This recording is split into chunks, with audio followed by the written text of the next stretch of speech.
Yayasan Pendidikan Islam Darus Saadah merupakan sebuah dayah yang berada di pemukiman Tepin Raya, Kabupaten Pidi, Aceh. Darus Saadah menggunakan sistem pendidikan salafi dan modern terpadu. Modern artinya mengikuti sistem pendidikan nasional yang menggunakan jenjang-jenjang pendidikan SLTP dan SLTA serta klasikal.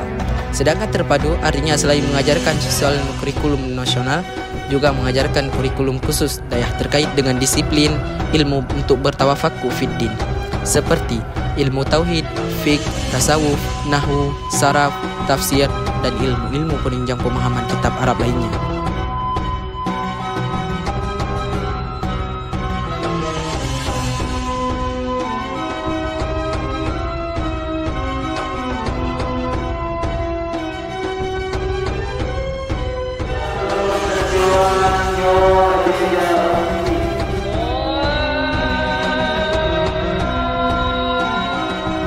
Selain itu, para santri juga dibiasakan mengamalkan kegiatan sehari-hari yang bertujuan untuk membentuk karakter dan akhlak yang mulia, seperti solat 5 waktu berjamaah di masjid, qiraatul Quran, ditambah penguatan kemampuan pembelajaran umum dan penguatan kemampuan berdakwah seperti kegiatan muhadarah.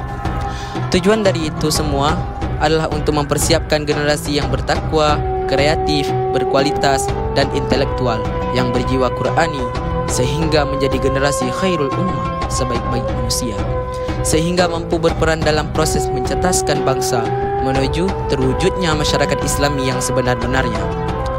Harapan kami, dayah Darus Saadah semakin mendapat kepercayaan dari masyarakat, semakin berkembang baik secara kualitas maupun kuantitas. Assalamualaikum warahmatullahi wabarakatuh. Darus Saadah ini didirikan pada tahun 15 Sya'ban 1388 Hijriah atau pada tahun 1968 Masehi. Pendirinya adalah Syekh Tunku Haji Muhammad Ali bin Irsyad atau yang dikenal Abuya Upalaki.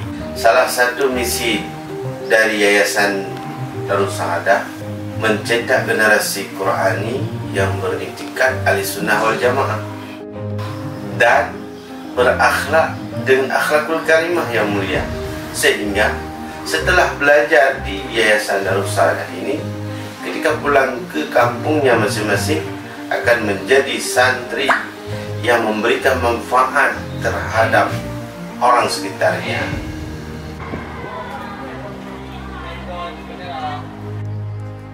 Assalamualaikum warahmatullahi wabarakatuh. Dengan adanya kegiatan musabaqah tilawatil Quran antar santri berkafilah di dalam ruang lingkup Yayasan Pendidikan Islam Darus Saadah Aceh Pusat, Kabupaten Pidi, Aceh. Dengan adanya kegiatan ini membuka semangat santri dalam melakukan kegiatan yang bermanfaat untuk masyarakat dan pembekalan di masa depan, meningkatkan kepercayaan diri, partisipasi, dan prestasi santri Darus Saadah. Semoga dengan adanya kegiatan musabaqah tilawatil Quran ini membantu semangat kerjasama kita, semangat membangun bangsa, dan prestasi untuk anak-anak kita. Saya Yusri Salbungin selaku sekretaris dari panitia mengucapkan selamat dan sukses untuk acara kita bersama. Harapan kami, dayah Darus Saadah semakin mendapat kepercayaan dari masyarakat, semakin berkembang baik secara kualitas maupun kuantitas, sehingga semakin bisa mewarnai perjuangan umat menuju baldatun thayyibatun wal rabbul ghafur. Tiada kata yang bisa dicurahkan di saat hati mulai kesepian selain menceritakan kepada diri sendiri agar menciptakan perubahan dari segi kebaikan.